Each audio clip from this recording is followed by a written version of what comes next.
Every time school change చేయాల్సి వస్తుంది. అయితే డిఎంఐటీ టెస్ట్ చేయించు. డిఎంఐటీ టెస్ట్ అయితే చేయించాం, కానీ ఈ రిపోర్ట్ చూశాక ఏం అర్థం కావట్లేదు. చాలా కన్ఫ్యూజన్ గా ఉంది. నాకు కూడా మొదట అలాగే అనిపించింది, కానీ రిపోర్ట్ ఎక్స్ప్లెనేషన్ సెషన్ తర్వాత నా పిల్ల strengths, learning style, future direction అన్నీ క్లియర్ అయ్యాయి. పేరెంట్స్ డిఎంఐటీ చేయించాక చాలా మంది ఎక్సైట్ అవుతారు, కానీ నెక్స్ట్ స్టెప్ లో కన్ఫ్యూజ్ అయిపోతారు. ఇప్పుడు ఈ రిపోర్ట్ తో ఏం చేయాలి అని సింపుల్ గా చెప్పాలంటే, డిఎంఐటీ అనేది మ్యాజిక్ కాదు, కానీ ఒక పవర్ఫుల్ డైరెక్షన్ టూల్. మీ చైల్డ్ ఎలా నేర్చుకుంటాడో క్లారిటీ ఇస్తుంది. విజువల్ లెర్నర్ కి యాక్టివిటీ బేస్డ్ స్కూల్స్ బెస్ట్ గా ఉంటాయి. అదే ఆడిటరీ లెర్నర్స్ కి ఎక్స్ప్లెనేషన్ స్ట్రాంగ్ గా ఉండే స్కూల్స్ అయితే బెటర్ ఆప్షన్. అదే కైనస్థెటిక్ లెర్నర్స్ కి అయితే ప్రాక్టికల్ లెర్నింగ్స్ ఉండాలి.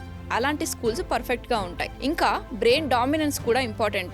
లాజికల్ థింకింగ్ అనేది స్ట్రాంగ్ గా ఉంటే స్ట్రక్చర్డ్ స్కూల్ అనేది సూట్ అవుతుంది. అదే మీ చైల్డ్ క్రియేటివిటీ స్ట్రాంగ్ గా ఉంటే ఫ్లెక్సిబుల్ గా క్రియేటివ్ ఎన్విరాన్మెంట్ ఉన్న స్కూల్ అయితే బెస్ట్ ఆప్షన్. లేకపోతే రాంగ్ సెలెక్షన్ చేసుకుంటే చైల్డ్ ఇంట్రెస్ట్ అనేది పూర్తిగా తగ్గిపోతుంది స్టడీస్ లో. బిగ్గెస్ట్ మిస్టేక్ పేరెంట్స్ చేసేది ఏంటంటే, టాప్ స్కూల్లో జాయిన్ చేస్తే ఫ్యూచర్ అనేది సెక్యూర్ గా ఉందని అనుకుంటారు. కానీ నిజం ఏంటంటే, రాంగ్ స్కూల్ అనేది కాన్ఫిడెన్స్ ని డ్యామేజ్ చేస్తుంది.